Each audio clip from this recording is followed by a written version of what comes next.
বাঙালিদের খুবই পছন্দের একটা রেসিপি মৌরলা মাছের চচ্চড়ি। একদম সহজ পদ্ধতিতে এই রেসিপিটা আজকে আমি বানিয়ে দেখাবো। আপনারা অনেকেই এই রেসিপিটা বাড়িতে ট্রাই করেছেন। আমি কিভাবে বানাচ্ছি সেই রেসিপিটাই শেয়ার করছি। এই একটা প্রিপারেশন থাকলে ভাতের সাথে আর অন্য কিছু লাগবে না। দুর্দান্ত খেতে লাগে গরম ভাতের সাথে এই মৌরলা মাছের রেসিপিটা। ভালো লাগলে একটা লাইক করবেন আর ভিডিওটি শেষ পর্যন্ত দেখার জন্য অনুরোধ রইল। এই রেসিপিটা বানানোর জন্য আমি এখানে 300 গ্রাম মোরলা মাছ নিয়ে নিয়েছি। মাছগুলোকে খুব ভালোভাবে ধুয়ে নুন হলুদ মাখিয়ে নিয়েছি। কড়ার মধ্যে বেশ কিছুটা সর্ষের তেল গরম করে মাছগুলোকে দিয়ে দিলাম। এখন উল্টে পাল্টে দুপিঠ লাল করে মাছগুলোকে ভেজে নেব। এখানে মাছগুলোকে আমি একটু মুচমুচে করে ভেজে নিয়েছি। আপনারা চাইলে এখানে হালকা করে মাছগুলোকে ভেজে নিতে পারেন। মাছগুলোকে ভেজে নেবার পর এখন তেল থেকে মাছগুলোকে উঠিয়ে নিলাম। ওই একই তেলের মধ্যে দিয়ে দিলাম হাফ চা চামচ কালো জিরে আর 3টে চিরা কাঁচা লঙ্কা। ফোড়নটাকে একটু নাড়াচাড়া করে এর মধ্যে কেটে রাখা লম্বা করে আলুগুলোকে দিয়ে দিলাম। আলুটাকে খুব ভালোভাবে একসাথে মিশিয়ে নিচ্ছি। মিশিয়ে নেবার পর একটা বড় সাইজের পেঁয়াজকেও দিয়ে দিলাম। এখন আলু আর পেঁয়াজটাকে 2 মিনিটের মতো এইভাবেই নাড়াচাড়া করব, এতে আলুটা একটু নরম হয়ে আসবে। এখন একটা টমেটোকে টুকরো করে কেটে দিয়ে দিলাম।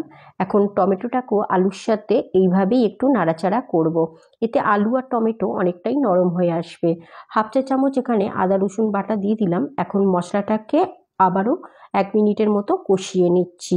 কষিয়ে নেবার পর এখন এখানে কিছু গুঁড়ো মশলা আমি দিয়ে দিচ্ছি এখানে হাফ চা চামচ হলুদের গুঁড়ো, আর দিয়ে দিচ্ছি হাফ চা চামচ এখানে লাল লঙ্কার গুঁড়ো, দিয়ে দিচ্ছি হাফ চা চামচ জিরে গুঁড়ো, আর দিয়ে দিচ্ছি হাফ চা চামচ ধনে গুঁড়ো। গুঁড়ো মশলাটাকে দিয়ে দেবার পর এখানে স্বাদ অনুযায়ী নুন দিয়ে দিলাম।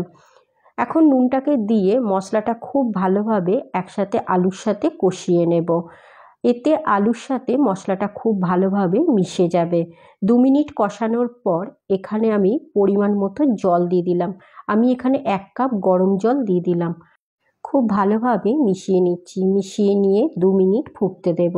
2 মিনিট পর ঝোলটা একটু ফুটে এলে ভেজে রাখা মাছগুলোকে দিয়ে দিলাম। এখন একসাথে খুব ভালোভাবে মিশিয়ে নিচ্ছি। মিশিয়ে নেবার পর আবারও 3 থেকে 4 মিনিট আমি রান্নাটা করে নেব। এতে আলুটা পুরোপুরি সেদ্ধ হয়ে যাবে আর ঝোলটা অনেকটাই ঘন হয়ে আসবে আর একদম মাখো মাখো হয়ে যাবে। এখন আমি গ্যাসের ফ্লেম অফ করে দিয়ে 2 মিনিট স্ট্যান্ডিং টাইমে রেখে দিয়েছিলাম।